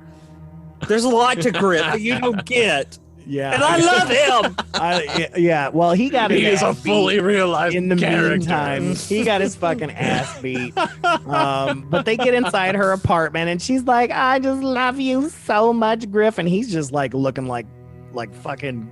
Yeah. shit He beat is out a of him, dead and he's fish. Angry. And he Like- is angry as a Yes, motherfucker. he's angry as Ooh, he's fuck, pissed. man. Like, and I think he's realized at this point he got taken. Like, think he realizes he Mhm. finally put two and two together and realized that he was part of this fucking thing she was talking about, and he got affected by it. And so now he'll never know whether or not he actually had feelings for her or not. Yeah. I think that's the look of defeat that's on his face when we constantly see him as she's trying to make him the standard concoction, of course. Like, Yeah. in her fucking cup. This will make you feel better. I feel Yeah. like we need to just mention the chemistry set for a moment before we just that's drop it how- entirely and yeah, never talk yeah. about it. Weird that was. It's Like, so I fucking funny. forgot that earlier we see her have a full fucking laboratory set up, Yeah. like, and she's in a fucking like, And she's it's got a the lab coat shittiest on. laboratory ever. Well, and it's it's the fucking shittiest fog lab coat machines ever. and fucking well, it's dry just- ice, like Yeah, full She Dr. has this Frankenstein. deep V-neck, with fucking and she Kool-Aid, has the fucking Yeah. lab vials coat and on. shit. Yeah, I forgot all It's that. just like, It's so this ridiculous. lab coat does nothing for you. It might make you feel more powerful, and I get that. Lab coats are dope as hell, and Yes. everyone should wear one at least once. You do feel powerful. Oh while no, wearing I a worked lab at coat. the Kentucky It is Science Center legitimately for great. 2.5 years, and we had to wear lab coats all the time, and it was tight. Like, I need to go get one. Yeah, but yeah, I'm But- with you. It's just so out of place. I'm she like, is not as a properly witch- utilizing that lab coat. Yeah, as a witch, she didn't need that whole chemistry. It was just so ridiculous. I'm glad you mentioned that because I forgot. But anyway, so she gets her concoction together and has this beautiful silver chalice. She hands that to him, and he's just sitting there, and she's just kissing on his face, and she's just like, "I love you so much." That he realizes that he was correct when telling her that no man can ever love her enough. She actually kind of then at this point, because he's kind of angry, and he lets her know that you're never gonna get what you want. Mhm. And he lays back on the bed, and I didn't know what was gonna happen. I didn't know if he was gonna get naked, if he was gonna touch himself, or what. But I realized it was a layback of defeat. Like, once you realize, you're like, oh, he's just defeated and he's done, and he's gonna sit in his fucking stink for a minute. But what The entire time I'm sitting there going like, oh, he's fucking dead. Oh, He's actually yeah. dead, and bro. I didn't know because he didn't drink, because he threw the chalice on the ground. And so I was like, I don't know how this motherfucker's guy. Well, she goes and grabs her ritual knife, which is called an athame, or some people call it a thame or a thami or whatever. I've always called it an athame, but it's a ritual knife that's used in circle and ritual, basically to cut things when you need it. Not humans, but sometimes you need need fucking bread cut. Sometimes you need this cut. It's also uses as a wand, can be used like a wand to direct energy, things like that. Just wanted to put that out there. So, but anyways, like she fucking pulls out this knife and just stabs his ass 3 times. And I was hoping it was only 3 because that was the tarot card that got re-referenced, which was the 3 of chalices, which is the heart with 3 Athames swords stabbed into it. Actually, not the 3 of chalices. I'm an idiot. It's a 3 of swords, which is why there's 3 swords. But yeah, she stabs his ass 3 times, and the look on his fucking face is the best. Like, I'm just like, you didn't expect this woman to kill you? I know. Griff deserves everything that happened to him. Everything. He was a stupid motherfucker. He's just laying on the bed like, whatever you're gonna do. Oh my god. But Teddy, I love him. Oh man. He was misunderstood. I also Justice So, for Griff. another question for you. Yeah. Is there anything within Wiccan culture about prophecy through painting? Because Yeah, because she the does painting. paint Yes, this scene yes. very early in the movie. Yes, I wouldn't yes. say specifically Wicca. I would just say prophecy in general. Like, obviously, she's prophetic and she doesn't realize it. I would probably answer you that this is a film and it's all make believe. It's all make them up. You need to get. And it's foreshadowing. You need to get your head out of your ass. Yeah, It was the real world. Okay. Here's the thing. I'm really, as a Christian, I'm really excited to learn about this kind of stuff. And when I see Wait. You're a Christian? Yeah, some motherfucker. I'm a Catholic. I'm Roman Catholic. I am literally a choir boy. Mind blown. Sup? Shalom, Wow. bitch. Shalom. Oh. See, that's your tagline. I love when you do that. But yeah, so anyways, like I don't want Lance to his head to explode, so we'll just move on. But yeah, like so the paintings and stuff Another like that. comment which, to by the explode way, Lance's head later. she does some great paintings. But yeah, this is that painting of her kneeling over a man in a white shirt, just like he had when he was there on the bed, with a knife in her hand that's bloody, and in her other hand, the heart that's ripped out of this serrated man. And she's realized with one Griff moment. dead at this My point. internet connection is unstable. Testing, is my audio still okay? Yeah, Warning you that sound my fine. interconnection is fantastic. Just didn't want to repeat. So she realizes that with So, Griff painting. dead, that life has imitated art and matches her painting, which, like Lance was, both of you saying, was this prophetic thing. And then the ending, which is her just kind of, is she crazy? Did she mean to do it? Is it what? But she's smiling, and then she just imagines them back at their fucking Renaissance wedding. And you know, like she's obviously dreaming that none of this happened, that in fact they did get married and things like that, and fade to black. Yeah, see, this is the only part of the film I didn't like was the ending. I just thought it left a lot to be desired. Well, what it told Personally. me is that she flipped back to the delusional side of herself, that she lost, she went essentially full feminist, right? And killed the male enemy in her life or whatever. And yet she flips back, essentially back to the very beginning. In my opinion too, but when she got first with Jerry. I don't know. I just didn't like this ending. I didn't feel any kind of resolve, which I'm not one of these people. I don't always need resolve, you know, at the end of a film. But The ending is not paramount. yeah, But it was a little weak. I kind of sat there going like, is that supposed to be another parody element? But Is yeah, this because supposed to be those old funny? horror movies, they just end weird like that. There's no like real resolution in a lot of these old movies. Like they had these twists just to be twists. Like, you know, they would kind of almost leave in the middle of a story, so to speak. Like nothing really resolved. Like, you know, it shows the main character trying to solve something, but nothing ever gets solved. And it's like, oh, okay, bye. But I did want to say here. So go ahead. it felt like an homage. Right, absolutely. It just felt like an homage. 100%. Especially the way it faded out. everything was the homage. And speaking of that, here on Wikipedia I've pulled up, it talks about the themes here. It says the Love Witch uses the figure of the witch as a metaphor for women in general, as both an embodiment of men's fears of women and of women's own innate powers of intuition, and as mothers and sorceresses. The lead character of the film is a young woman who uses magic to make men love her. Her character is an examination of the femme fatale archetype, and the film embraces the camp of 1960s and 70s horror, examining issues of love, desire, narcissism, all through a feminist perspective, because Anna Biller is a feminist filmmaker whose take on cinema is influenced by feminist film theory. In fact, her film she did right before this one looks very similar in terms of like themes and stuff like that. I mean, you see burlesque dancers and some things like that.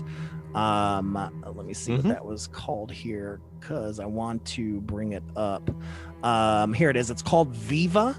And Viva came out in 2007, but the plot concerns a 1970s suburban housewife who is dragged through the worst excesses of the sexual revolution. So basically her dealing with horrible men in her life. So Anna Biller, you know, we're not all assholes, and Lance will love you. Yeah, sure. He will. But yeah, that's the movie. I mean, you know, there's a couple other things we could talk about here. You know, just kind of talking, it says, while writing the script for Love Witch, Biller was reading a lot of self-help books. And one particular piece of advice that stuck out to her was that if a woman wants to keep a man around, she should love him less than he loves her, which was the parallel between the advice and the female characters in classic cinema who always loved someone to death. And so she decided to create the character Elaine along the same vein. And, you know, and obviously says Biller studied a lot about witchcraft. And so she even tried to put in some of her own witchcraft practice, which is why I said it's okay. Like, in fact, that's mostly what I am now. We call it eclectic. It's kind of pulling from a number of different things and making your own. So fair enough. But yeah, I love the aesthetic. I love the idea. It definitely looks 1960s Technicolor. I think they could have degraded the film even a little bit more and really gave it that full-on look. I thought the actors portrayed. I'm kind of glad they didn't do that though, because I was complaining about this the other day, because it seems like everybody is trying to do that whole grindhouse thing. Sure. You know, and it's starting to kind of I mean, it's been old for a while, but and the other side of it is I as much as I think they could have done that, I'm glad they didn't, because it's a reminder that this movie actually takes place in the present. And so had you done that, it would have really taken away from that. It's just really, really interesting. The actors also played all their parts in like that classic presentational acting style. You know, it was all very, very stylized. Really good job. Yeah. So you could tell every bit was purposeful. So like any piece of like what you might think is bad acting was done on purpose to reflect that time, because that was still the 60s, and especially British stuff. It was that time where like the stage and the screen were simply the same, right? Yeah. And so and I have to go back to Trish, because all of the characters that are bound by the movie's logic act like they're in a 60s, 70s film. Trish wasn't really bound by the movie's logic, and so she felt like a normal person throughout most of the film until she starts being bounded by the movie's logic, and then she started being a little weird, being a little unhinged. The direction was wonderful. This movie's done very well. Has a 95% approval rating on Rotten Tomatoes, as well as a number of other critics. It's done really, really well. Metacritic has it at 82 out of 100. What was the here? Funnily Love enough, Witch is even Voodoo listed has it as a 6 out of 10. As a 6 out of 10. No way, 10 out of 10. Yeah, Love Witch it's a good movie. Has listed number 41 on Rotten Tomatoes list of top 100 horror movies. So of horror movies ever made, Rotten Tomatoes considers this number 41. It also made Rolling Stone's list of top 10 horror movies of 2016. It's won a number of different awards for costuming and all of that stuff. There was even like a mention for a minute that they were trying to get Anna Biller nominated for an Academy Award for Best Original Screenplay. Obviously, that never happened, but there was a big movement for that in the industry because people really loved it. So, but yeah, great film. Again, 2016, The Love Witch by Anna Biller. Definitely recommend everybody check this out. So Daniel, something that we do on this show is we rate the film as a horror movie and as a regular movie out of 5 stars. So we'll do that. I'll go ahead and go first. As a horror movie, I would say it was probably about a 3.5, just because there wasn't really any scary. There wasn't a ton of like. There was absolutely no jump scares at all. Nothing's like that. No. But it definitely gets 3.5 though, because it definitely pays homage to those old Gothic style horrors that were more slow moving, that make you think and just makes you feel a certain way, right? That's that for horror. For me, for a regular movie though, I actually give it a 4. I really enjoyed the hell out of it. I loved the stylized stuff. There's some goofy things, but again, I'm with Daniel. I think that the director did it on purpose, and if so, kudos to her. It worked. She found a great way to make everything goofy while at the exact same time being very serious. And I really appreciated that. The cinematography was absolutely phenomenal. Just absolutely just reminiscent of those old shots, even like that homage to the birds in the opening scene with the glare and the rear view and stuff like that. I absolutely love that. So that's mine. So 3.5 for horror, 4 for regular movie. Yeah, I honestly, I'm not trying to like cheat or anything by this, but honestly, on both your ratings, I have to agree. I mean, I do. I need to start just letting you go first. Yeah. I'm sure egotistical ass always has to go first. That's Lord. We're brothers, man. That's how it rolls. We just think the same. But yeah, I mean, I completely kind of said everything I was going to say. But yeah, as a horror movie, which honestly, with a lot of horror movies, and I'm not trying to say this like, I'm so tough, but horror movies don't really scare me anymore. They haven't for a long time. But as you said, just paying homage to that whole 60s, 70s, kind of exploitation, I really dug that, and I really like that. As a film, I thought it was just a really solid film. I would love this even if it didn't have it wasn't under the genre horror. Yeah, I just thought the hell out of it. Yeah, I thought this was just a really good film. Like I could sit down and rewatch it right now, not just as like a cult thing where we could make fun of it and quote it, which we will, but just because I really enjoyed it. I love the characters and I loved Elaine Parks. She's an amazing actress and I love her. Same here. What about you, Daniel? So this is where I get to blow your guys' minds once again and say that horror is my least favorite genre of movie. Why did we have him on? What the fuck? You invited him. Oh, God. So, I haven't seen much horror, and I'll be honest, I kind of don't even consider this movie a horror movie. I do agree that it's like a 4-star movie. It's really good at what it's done. Yeah. Like, the only thing that was horrifying in my mind was, I mean, I guess if I showed this to Ma, she would say, oh, Satanism, and that's terrifying. But as a modern man with a Catholic mother who is also a Reiki master, I don't give a shit about that stuff. Hey, I too am a Reiki master. I get it. Yep. Yeah, I was raised and Baptist, so, like, so. I was raised There Catholic is and I became nothing- a Wiccan. There is nothing in the movie that I found horrifying so much. Yeah, yeah. Now, admittedly, all stuff isn't my aesthetic, so I was legitimately uncomfortable during a lot of those Wiccan scenes because I just had no experience with it. Mhm. And so, in that way, I guess I could say that it was horrifying, but I just didn't see this as a horror movie. A Yeah. good movie. Mhm. Yeah, and that's So, completely understandable. I don't know that I can give it a proper horror movie star rating. And just so back when I was 10, the reason why I Oh my dislike God. horror movies. We're gonna get a whole fucking back. See, what had happened was Yeah.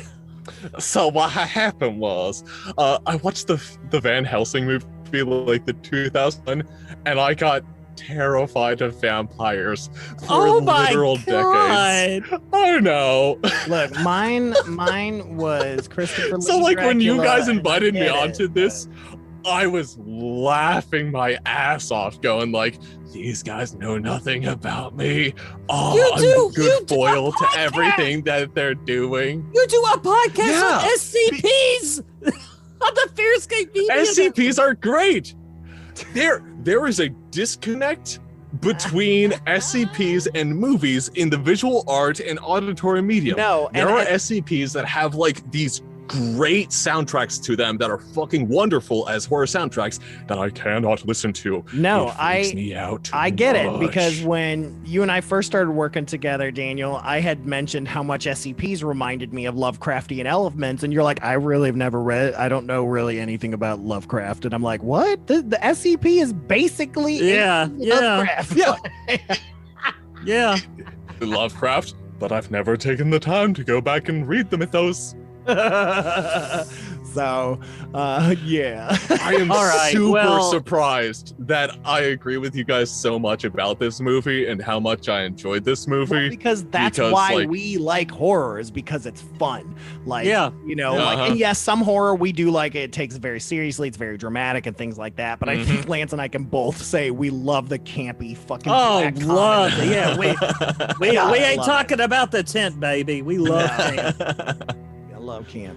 Oh yeah, I am shocked by how much I enjoyed this movie and shocked by how well I resonate with your guys' opinions of Well, this good. Let this movie. be a gateway drug into Yep. horror. Yep. Yep. All right. Well, we should probably start getting out of here. Did anybody have any final thoughts before we roll? I think I need to piss off Lance one more time. This no. was the most sexualized movie that I did not find sexy at all. Okay. Offended me. Yeah. Elaine Parks is a it's time- goddess. It's time to go. It's. I think when you had your circumcision, it cut off your whole dick. Yeah. Oh boy. Oh man. Great. That's a Catholic. I guess you're a goddamn priest. Yeah. I guess you're a eunuch. But let's hawk your It was shit. just- Yeah, hawk your Hawk your shit. shit. And you, sir, you could go stand in the fucking corner, Daniel, and think about what you've done while we wrap this fucking show up. Yeah. Thank you guys for having me. My apologies. All right. Well, make sure you guys listen to Memories of Cain and SCP Podcast on the Fearscape Media Network. You can go to fearscapemedia.com and go check it out. This show is absolutely amazing. It's monthly. When does it come out? It comes out the second Wednesday of every Second Wednesday of every month. That's right. Yes. So check that out. But again, go stand in the fucking corner. Go stand in that fucking corner. And with that, dear friends, we come to the end of another deliciously diabolical episode of Misters of the Dark. As always, thank you for listening. Thank you to the Fearscape Media Network, and thank you to Corey Adams and Ashley Jones Adams for our musical theme. Stefan, before you finally cross the border, I feel like I should show you something. Ooh, is it a wedding gift? Oh, I must say, though, Lance, I expected something more than just a simple Wikipedia article. Just read the damn thing. Okay, The Love Witch, 2016. We already went over this in the movies, a horror tragedy film. Blah, blah, blah. Yeah, yes, keep reading. And then it's starring Samantha Robinson. Yeah, Stefan, it's just a film. There really isn't any Love Witch. Wait. No. No. It's not true. It's impossible. Now just calm down, Stefan. It's not true. It's not true. It's not true. Stefan, get that Cupid arrow away from Mr. Doremus. They are for loving, not for maiming. Oh, now look what you've done. All those damn potions wasted. All that time, all that energy, all those nude photographs. First of all, ew. But, Stefan, don't get so torn up. You know what they say, it's better to have loved than lost, or some kind of bullshit. I don't. I suppose you're right. Of course I am, champ. Now, if you'll excuse me, going to go grab a mop to clean up what's left of our young Mr. Doremus. Oh, Lance, you're always looking out for me. But before we go, dear friends, I'll leave you with this. It's not necrophilia if you're both dead. Good night. Where's the power washer?